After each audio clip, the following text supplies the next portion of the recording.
PNP के द्वारा UP TET 2021 के रिजल्ट की घोषणा कर दी गई है, जिसमें हजारों की संख्या में अभ्यर्थियों के रिजल्ट को पीएनपी ने रोक दिया है। क्या कारण है, ओएमआर सीट पर किन गलतियों की वजह से इनका रिजल्ट प्रभावित किया गया है, इसके बारे में डिटेल में बात करेंगे और क्या भविष्य में इसमें सुधार की संभावनाएं हैं। अंत तक जरूर जुड़े रहिएगा, इस पूरे मुद्दे पर डिटेल में चर्चा होगी। नमस्कार दोस्तों, मेरा नाम है नीरज और आप देख रहे हैं कैरियर बिट यूट्यूब चैनल। अगर आप इस चैनल पर पहली बार विजिट कर रहे हैं तो इसको सब्सक्राइब करते हुए बेल आइकन को प्रेस करना ना भूलें। ओएमआर सीट पर पहली गलती के बारे में बात करेंगे, जिसकी वजह से पीएनपी ने अभ्यर्थियों के रिजल्ट को रोक दिया है। आप स्क्रीन पर एक अभ्यर्थी का रिजल्ट देख पा रहे हैं। रिजल्ट स्टेटस में इनवैलिड सीरीज लिखा हुआ है। जैसे कि जब आप ओएमआर सीट पर बबल करते हैं तो एक सेक्शन होता है जिसमें आपको अपने प्रश्न पत्र का सीरीज भरना होता है, ABCD या फिर PQRS में से। तो अगर आपने ये वाला सीरीज नहीं भरा था या फिर गलत भर दिया था तो उस कंडीशन में आपके रिजल्ट पर इनवैलिड सीरीज लिख करके आएगा। ज़्यादा चांसेस हैं कि अगर आपसे मिस हो गया था तो ही इनवैलिड सीरीज लिख करके आएगा। अगर गलत आपने भरा है तो उस गलत सीरीज के अनुसार आपका उत्तर जारी होता है, मतलब कि आपका नंबर कम हो सकता है। लेकिन अगर आपने भरा ही नहीं है तो उस कंडीशन में ही इनवैलिड सीरीज लिख करके आता है। दूसरी गलती जिसकी वजह से अभ्यर्थियों का रिजल्ट पीएनपी ने रोक दिया है, ये अपर प्राइमरी में सम्मिलित होने वाले अभ्यर्थियों के साथ हुआ है। स्क्रीन पर आप देख पा रहे होंगे रिजल्ट स्टेटस में इनवैलिड पार्ट 4 लिख करके आ रहा है। जैसा कि आपको ज्ञात होगा कि अपर प्राइमरी में एक सेक्शन होता है जिसमें कला वर्ग के अभ्यर्थियों को सोशल साइंस का पार्ट अटेम्प्ट करना होता है और साइंस वर्ग के अभ्यर्थियों को मैथमेटिक्स एंड साइंस वाला पार्ट अटेम्प्ट करना होता है। ये पार्ट 4 में होता है अपर प्राइमरी में, ठीक है।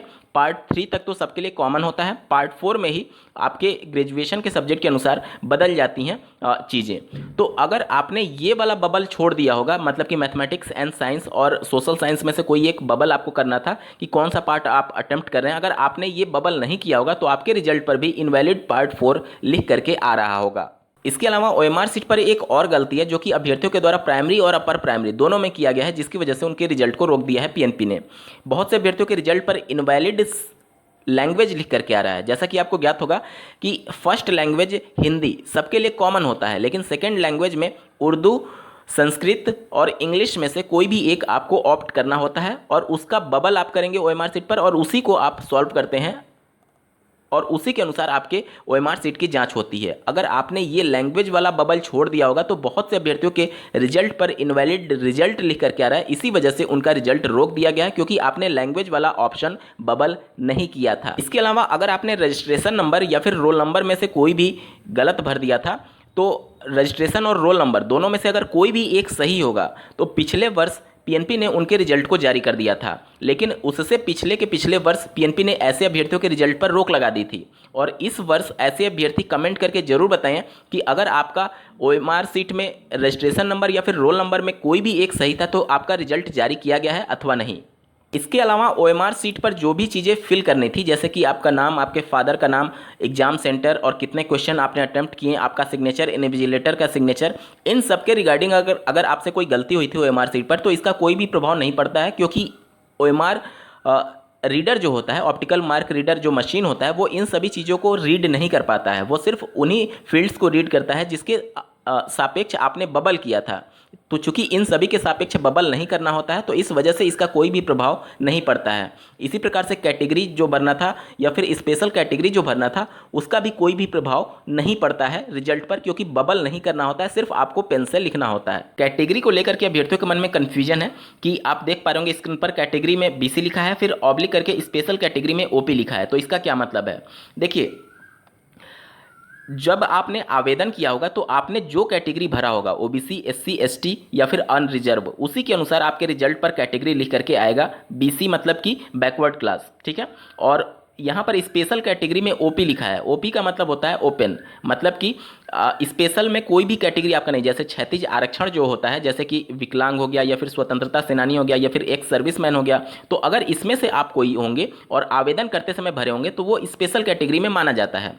चूंकि आपने इस प्रकार का कोई भी ऑप्शन सेलेक्ट नहीं किया था आवेदन करते समय, इस वजह से वहाँ पर OP लिखा हुआ है, यानी कि ओपन लिखा हुआ है। और कैटेगरी में जो आपने फिल किया होगा OBC, SC, ST, अनरिजर्व, उसके अनुसार आपके कैटेगरी में यहाँ पर BC शो कर रहा है, आपके अनुसार आपके रिजल्ट पर शो कर रहा होगा। इसके अलावा बहुत से अभ्यर्थियों का ये भी कमेंट आ रहा है कि वो परीक्षा में सम्मिलित हुए थे, बावजूद इसके रिजल्ट में उनका एब्सेंट शो कर रहा है। तो ये क्यों होता है? तो मैं आप लोग को बता दूं कि जैसे देखिए, जो पीएनपी संस्था है जो आपका रिजल्ट जारी करती है, उनके द्वारा ओएमआर सीट की जांच नहीं की जाती है।